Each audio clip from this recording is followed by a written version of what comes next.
Hello மக்களே, நம்மளோட மகாநதி சீரியலில் இன்றைக்கான எபிசோடில் வந்து ஒரு வழியாக டாக்டர்கிட்ட கூட்டிகிட்டு போயிட்டாரு நம்ம விஜய். வெண்ணிலாவை கூட்டிகிட்டு போனேன்னு டாக்டர்கிட்ட போய் டிஸ்கஸ் பண்ணுறாரு.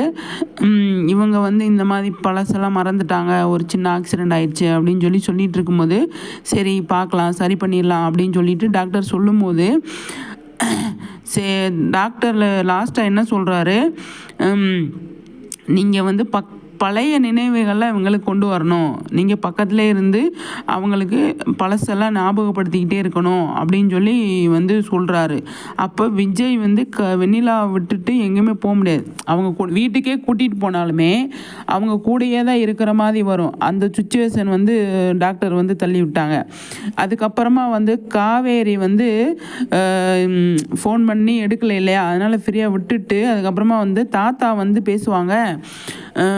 என்னம்மா அப்படின்னு சொல்லும்போது, ஒன்றும் இல்லை தாத்தா அப்படின்னு சொல்ல, இல்லைம்மா உன் மனசில் ஏதாவது இருக்கா, விஜய் வந்து உங்ககிட்ட வந்து வெண்ணிலாவை ஹாஸ்பிட்டலுக்கு கூப்பிட்டு போகிறேன் அப்படின்னு சொல்லி சொன்னானா அப்படின்னு சொல்லி தாத்தா வந்து கேட்பாரு.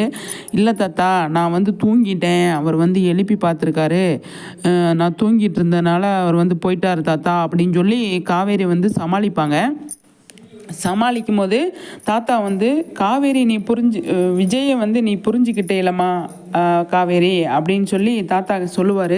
இதில் என்ன தாத்தா இருக்குது, அவர் வந்து அந்த பொண்ணை சரி பண்ணணும்னு நினைக்கிறது தப்பு இல்லைல்ல, அது நல்ல விஷயம் தானே, நானாக இருந்தாலும் அதை தான் பண்ணியிருப்பேன் அப்படின்னு சொல்லி காவேரி வந்து சொல்கிறாங்க. அப்போ தாத்தா வந்து என்ன சொல்கிறாரு, உன்னை நினச்சா எனக்கு ரொம்ப சந்தோஷமாக இருக்குது, விஜய் நீ புரிஞ்சுக்கிட்டேல அப்படின்னு சொல்லிட்டு சொல்லும்போது, ஆமாங்க தாத்தா அப்படின்னு சொல்லிடுறாங்க. அதுக்கப்புறமா காவேரி போனதுக்கப்புறமா தாத்தா வந்து விஜய் கால் பண்ணுறாரு. விஜய் கால் பண்ணிவிட்டு என்ன சொல்கிறாரு, என்னப்பா விஜய் நீ காவேரி கிட்ட பேசினியா அப்படின்னு சொல்லி கேட்கும்போது, இல்லை தாத்தா அவள் ஃபோன் பண்ணால் எடுக்க மாட்றா, என்னன்னு தெரியல, பேசணும் அவட்ட வீட்டில் வந்து தான் அப்படின்னு சொல்லி சொல்கிறாரு விஜய்.